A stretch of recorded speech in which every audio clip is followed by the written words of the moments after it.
Hello friend, আসসালামু আলাইকুম। সবাই কেমন আছেন?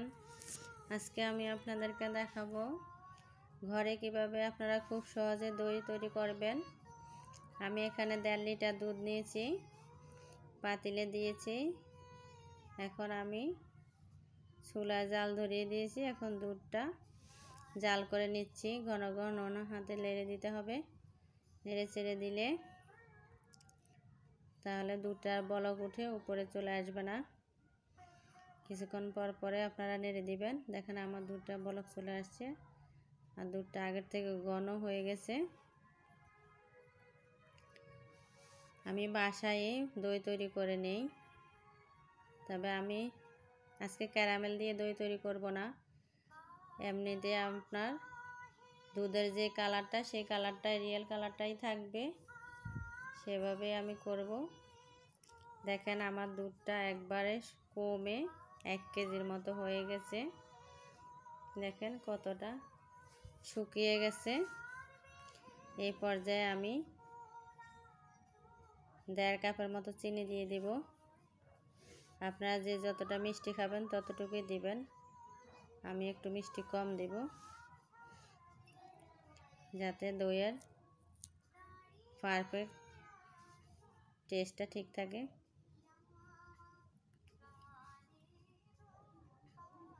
আবারও নেড়ে চেড়ে দিচ্ছি। ঘন হাতে নাড়তে হবে। দেখেন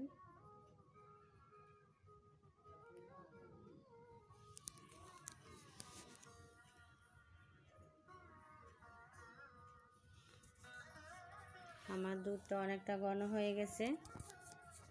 উপরে যে সরটা বারবার পড়তেছে, আমি চামচ দিয়ে বারে নেড়ে নেড়ে সরটাকে আবার ভেঙে দিচ্ছি। এই দইটা খেতে অসম্ভব ভালো লাগে। ঘরের তৈরি দই আর বাজারে তৈরি দই ডিফারেন্স আছে,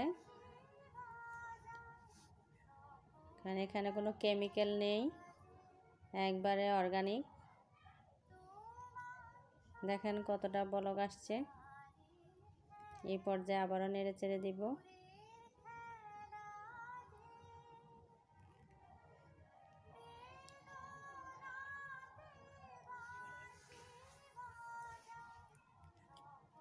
কারণ চিনি দেওয়াতে চিনিটা গলে আবার পানি ছেড়ে দিয়েছে, তাই আবারও আমি দুধটাকে ভালো করে জাল করে নিচ্ছি।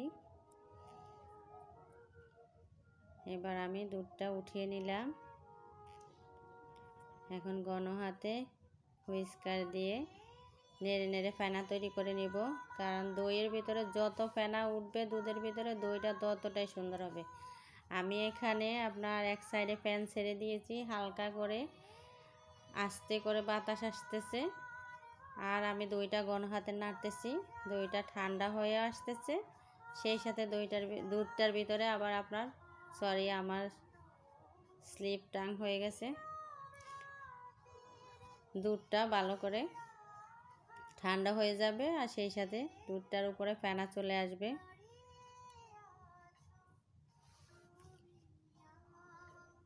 দেখেন এরকম ঘন হাতে নাড়তে হবে, ঘুরিয়ে ঘুরিয়ে।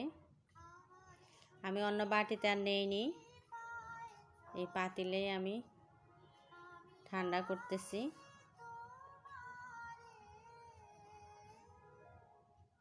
আবারও নেড়ে দিব। গরম হাওয়াটা যেন বের হয়ে যায় দুধ থেকে।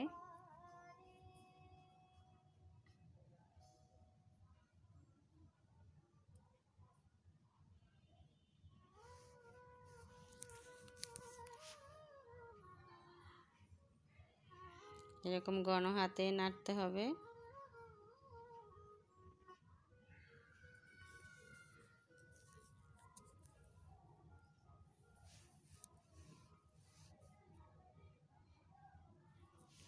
এই রেসিপিটা আপনারা ফলো করবেন। এই রেসিপিটা ফলো করলে আপনারা সময় অসময়ে বাসায় দই তৈরি করে খেতে পারবেন, এতে কোনো সন্দেহ নেই। খুব সহজে দই সেট আপ করে নেওয়া যায়। এখন আমি আঙ্গুল দিয়ে দেখব যে আমার দুধটা ঠান্ডা হয়েছে কি না। আঙুল দিয়ে দেখলাম যে দুধটা ঠান্ডা হয়ে গেছে। এই পর্যায়ে আমি রুম টেম্পারেচারে রাখা দই দিয়ে দিব।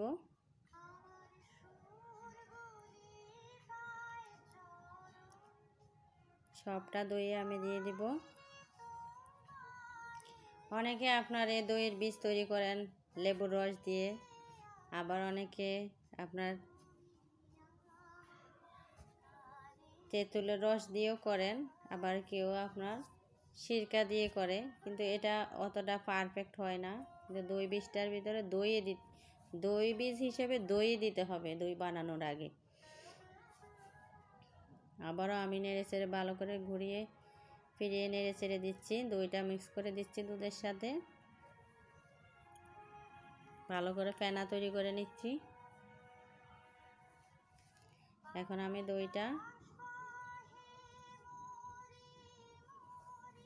দুধটা একটা বাটিতে সেট করে নেব দইয়ের জন্য। আমার মেশানো হয়ে গেছে, দেখেন এরকম ফেনা ফেনা হবে।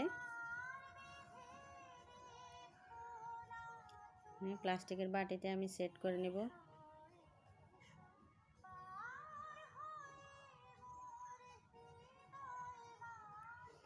এই বাটিতে 1 কেজি পরিমাণ দই রাখা যাবে। এবার মুখটা ঢেকে দিলাম।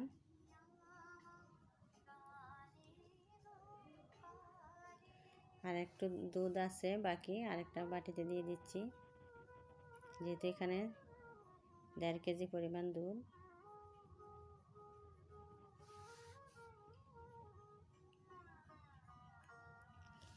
এই বাটিরও ঢাকনাটা লাগিয়ে দেব। এখন লাগিয়ে দিয়ে এখন আমি কিভাবে দইটা সেট আপ করবো দেখেন। এখন তো শীতের দিন, আমি কম্বল বিছিয়ে নিয়েছি, কম্বলের উপরে বাটি দুইটা রেখেছি। এবার উপর থেকে আবার কম্বলটা ভাঁজ করে দিলাম, দিয়ে উপরে একটা বালিশ দিয়ে চাপা দিয়ে রাখলাম। 6 ঘন্টা 6.5 ঘন্টার ভিতরে হয়ে যাবে পারফেক্ট দই। দেখেন আমার দইটা কত সুন্দর হয়ে গেছে। আমি 6.5 ঘন্টা পরেই ঘড়ি ধরে আমি কম্বলের নিচ থেকে বের করে নিয়েছি। একবারে প্রাকৃতিকভাবে আপনারা তৈরি করবেন। দেখেন মাশাআল্লাহ কত সুন্দর হয়েছে।